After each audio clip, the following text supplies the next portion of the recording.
Padang mahsyar terhampar luas, panas garang, tidak ada tempat duduk. Hamparan padang mahsyar waktu itu putih, kata Rasulullah, pasir yang putih, lurus, datar, luasnya tidak seperti tidak ada ujung dan tidak ada tepi. Manusia bingung nak buat apa. Lalu dalam waktu yang tidak jelas, bukan sehari dua Pak, dipanggang oleh terik matahari, bukan sehari dua, bukan semalam dua malam karena tidak ada malam, bukan sebulan dua bulan, bukan setahun dua tahun, puluhan tahun, bahkan ratusan tahun sampai ribuan tahun di padang mahsyar, nggak jelas mau buat apa. Akhirnya manusia panik, seluruh jin dan setan panik. Mereka meminta dengan penuh harap, apa yang mesti kita buat? Seluruh manusia berkata, bagaimana kalau kita datang pada nenek moyang kita, Adam alaihissalam, kita minta agar dia mendoakan acara padang mahsyar dimulai. Datanglah manusia yang ada kepada Nabi Adam, wahai atuk moyang kami, wahai Adam, sudah lama kami di padang mahsyar, tak jelas dan tak tahu apa yang akan berlaku dan terjadi. Tolong doakan kepada Allah Rabbul Alamin agar acara dimulai. Adam berkata, bagaimana saya akan mendoakan untuk kalian kepada Allah? Saya sendiri pun hari ini entah selamat entah tidak. Dulu saya dilarang oleh Allah agar jangan mendekati pohon di dalam surga, ternyata malah saya makan buahnya. Hari ini saya selamat atau tidak? Pak, wallahi, demi Allah, Bapak Ibu, saat itu tidak ada orang yang berpikir tentang amal solehnya dulu. Sudah tidak ada. Orang hanya mengingat dosanya saja. Setiap orang hanya ingat dosanya saja. Orang lupa kalau dia dulu pernah haji, orang lupa kalau dulu dia pernah sholat, dia pernah puasa, lupa, yang dia ingat hanya dosanya saja. Adam berkata, maaf, saya tidak bisa mengapa-apa, tidak bisa membantu kalian, tidak bisa mendoakan kalian. Oh nafsi, wah nafsi, wahai jiwaku, wahai diriku. Maksudnya saya ini selamat atau tidak? Wahai diriku, wahai diriku. Pergilah kalian kepada Ibrahim, dia adalah Khalilullah, dia adalah teman Allah, mintakan agar dia yang berdoa kepada Allah. Semoga acara di padang mahsyar dimulai. Manusia pun berbondong-bondong meninggalkan Adam menuju mencari Ibrahim. Saat berjumpa dengan Ibrahim, mereka memohon dengan permohonan yang sama. Sama jawaban Ibrahim. Dulu di dunia saya telah berdusta sebanyak 3 kali. Hari ini saya tak tahu lidah yang telah berdusta ini ketika berdoa Allah dengarkan atau tidak. Jangan-jangan saya pun tidak selamat. Minta maaf, saya tidak bisa membantu kalian apa-apa. Saya tidak bisa. Dia berdusta 3 kali. Pada Rasulullah mengatakan dusta Ibrahim waktu di dunia dulu hak, dusta yang benar. Tetapi Ibrahim menyulitkan, menganggap itu sulit buat dirinya nanti pada hari kiamat. Bagaimana dengan kita yang betul-betul berdusta di atas kebatilan? Sementara Ibrahim berdusta di atas kebenaran, dia rusuh dan gelisah tentang dirinya. Pergilah kalian kepada Musa, dia adalah kalimullah, minta kepadanya. Dialah teman bicara Allah dulu di dunia, agar dia yang berdoa kepada Allah acara ini segera dimulai. Ketika manusia mulai meninggalkan Ibrahim, kata Rasulullah, Ibrahim berkata, wah nafsi, oh diriku, oh diriku. Manusia sampai berjumpa akhirnya dengan Musa setelah pencarian yang lama. Setelah berjumpa, wahai Musa, bla bla bla bla bla. Musa berkata, aku dulu di dunia membunuh orang, hari ini aku selamat atau tidak? Minta maaf, saya tidak bisa membantu kalian, berdoa kepada Allah untuk kalian. Hari ini saya entah selamat entah tidak. Pergilah kalian kepada Isa, dia adalah Ruhullah, orang yang tidak pernah buat salah, orang yang tidak pernah buat dosa. Isa, pergilah kalian kepadanya. Maka manusia pun mencari di mana Isa. Seluruh manusia menyebar mencari di mana Isa. Saat Isa ditemukan, mereka langsung memohon. Lagi-lagi jawaban Isa adalah minta maaf. Bukan wewenang saya pada hari ini untuk menolong kalian agar acara padang mahsyar dimulai. Lalu kaum muslimin, pergilah kalian kepada Habibullah, kekasih Allah, Sayyidul Anbiya wal Mursalin, Muhammad sallallahu alaihi wasallam. Minta kepadanya agar dia berdoa kepada Allah supaya acara dimulai. Manusia pun datang berbondong-bondong ketemu dengan Nabi Muhammad. Mereka memohon.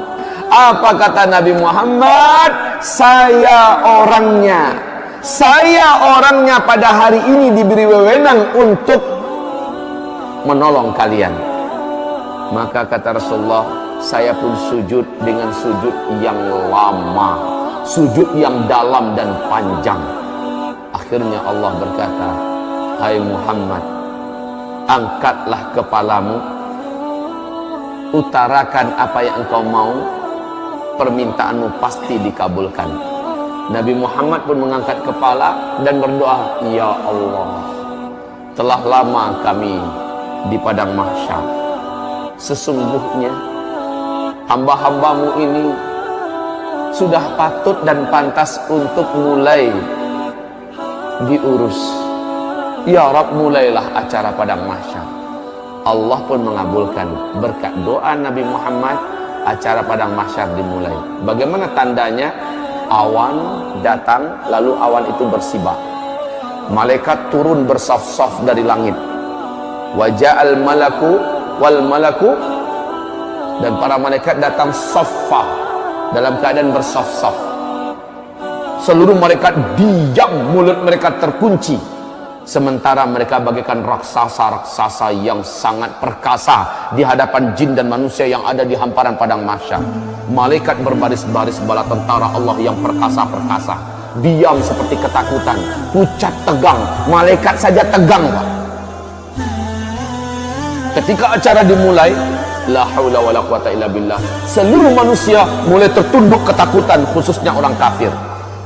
Ternyata apa yang dijanjikan Allah dulu ternyata benar. Akhirat ada, ternyata benar, padang mahsyar ada, dan ini acara akan dimulai.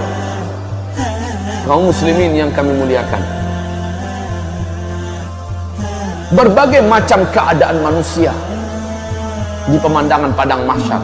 Kalaulah kita ada waktu, inginnya saya bercerita tentang dahsyatnya padang mahsyar, tapi waktu kita bukan untuk membahas itu sekarang. Rasulullah bersabda, akhirnya yang akan masuk neraka sudah diputuskan siapa-siapa orangnya. Mereka pun digiring dengan paksa oleh para malaikat-malaikat yang perkasa. Beberapa di antara mereka mencoba melarikan diri. Di mata malaikat yang mencoba melarikan itu ibarat kutu-kutu kecil. Kemana mau lari, disentil kembali. Ada yang diambil, ditendang.